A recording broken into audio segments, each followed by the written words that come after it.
नमस्कार साथियों, आज 7 दिन हो गए हैं प्रधानमंत्री मोदी जी, उनका कोई मंत्री, भले वो रक्षा मंत्री हो, विदेश मंत्री हो, गृह मंत्री हो, कोई भी पिछले 7 दिन पुंछ आतंकी हमले पर एक शब्द इनमें से किसी के मुंह से नहीं निकला।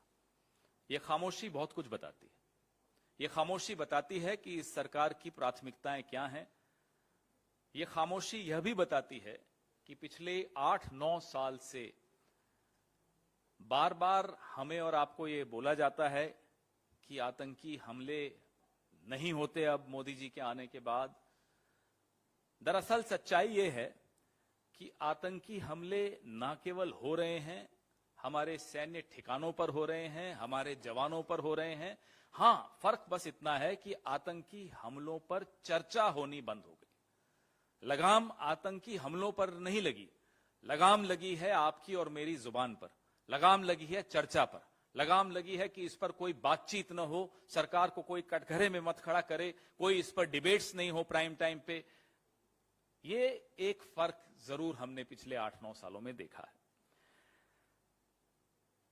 हवलदार मनदीप सिंह, लांस नायक कुलवंत सिंह, लांस नायक देबाशीष, सिपाही हरकिशन सिंह, सिपाही सेवक सिंह, इन सब का बलिदान 7 दिन पहले भाटा धुरियान जंगल क्षेत्र जो जम्मू कश्मीर के पुंछ जिले में पड़ता है, वहां आतंकियों ने घात लगाकर हमला बोला और जो बुलेट्स इस्तेमाल की गई वो बुलेट्स ऐसी हैं जो स्टील की बनी हुई हैं और वो ट्रक की बॉडी पर एकदम उसको भेद देती हैं, उसके अंदर चली जाती हैं।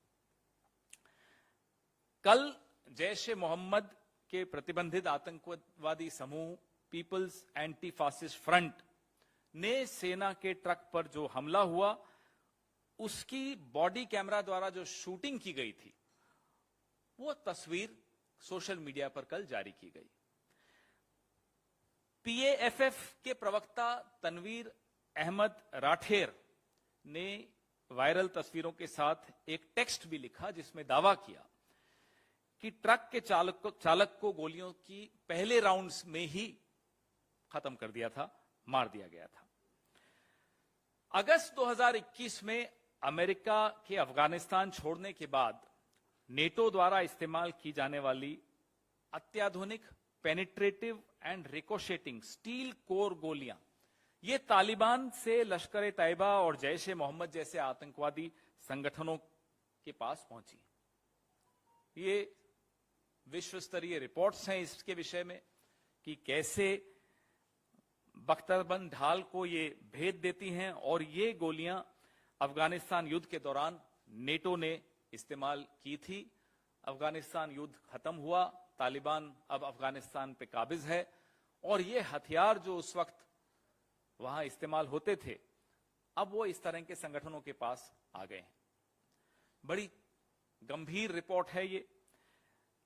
एक special inspector general for Afghanistan cigar की नवीनतम रिपोर्ट 28 फरवरी को आई थी, जिसमें वो कहते हैं कि तालिबान अपने राजस्व प्रवाह को बढ़ाने के लिए पकड़े गए हथियारों और उपकरणों के एक हिस्से को बेच सकता है। और वो अब आपको सामने दिख रहा है कि कैसे वो सामान बिक रहा है, हथियार बिक रहे हैं, बुलेट्स बिक रही हैं और वो कहां इस्तेमाल हो रही हैं? हमारे जवानों के खिलाफ, हमारे सैन्य ठिकानों के खिलाफ लगातार उपयोग में लाई जा रही हैं। न्यूयॉर्क टाइम्स के अनुसार अमेरिका निर्मित पिस्तौल, राइफल, ग्रेनेड, दूरबीन, नाइट विजन गॉगल्स सहित अमेरिका निर्मित उपकरण अफगान बंदूक डीलर, गन डीलर्स के पास पहुंच चुके हैं और वहां से वो बिक रहे हैं ऐसे आतंकी संगठनों के पास।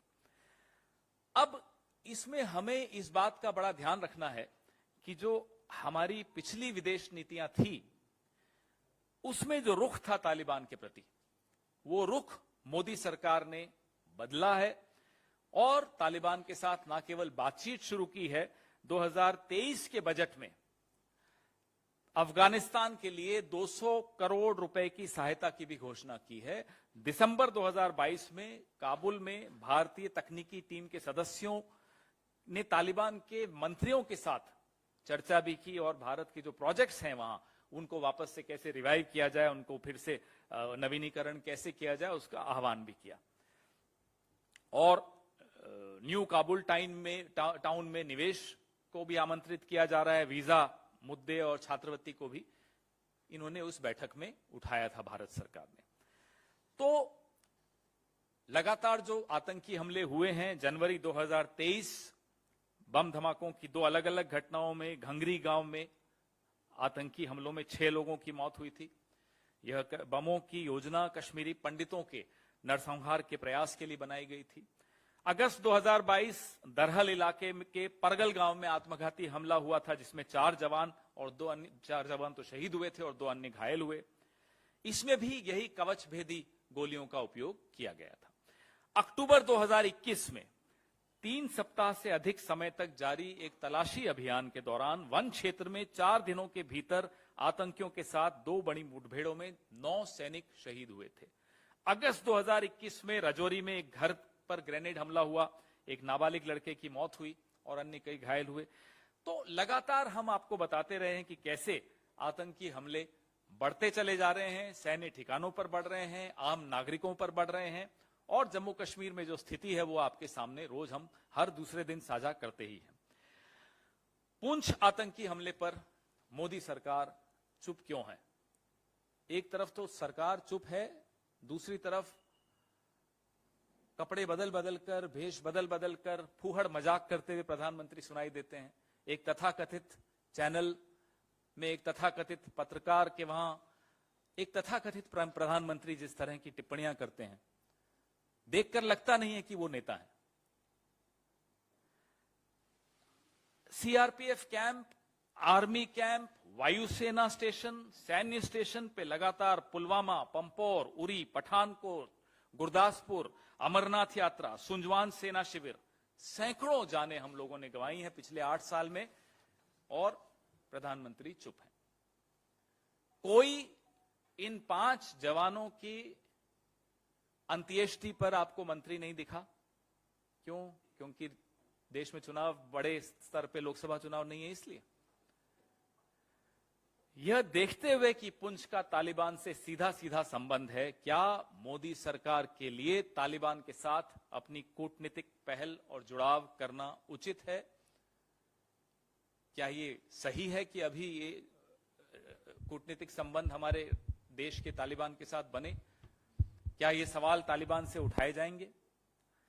क्या यह सच नहीं है कि मोदी सरकार ने हमारी राष्ट्रीय सुरक्षा को खतरे में डाल दिया है, जिसमें कि जम्मू कश्मीर में 1249 आतंकी हमले हुए हैं, जिसमें 350 नागरिक मारे गए और 569 जवान शहीद हुए हैं। 1249 terror attacks in just Jammu and Kashmir alone, in which 350 civilians lost their lives and 569 Jawans were martyred. This is the story of the no nonsense, no tolerance towards terror policy of Mr. Narendra Modi.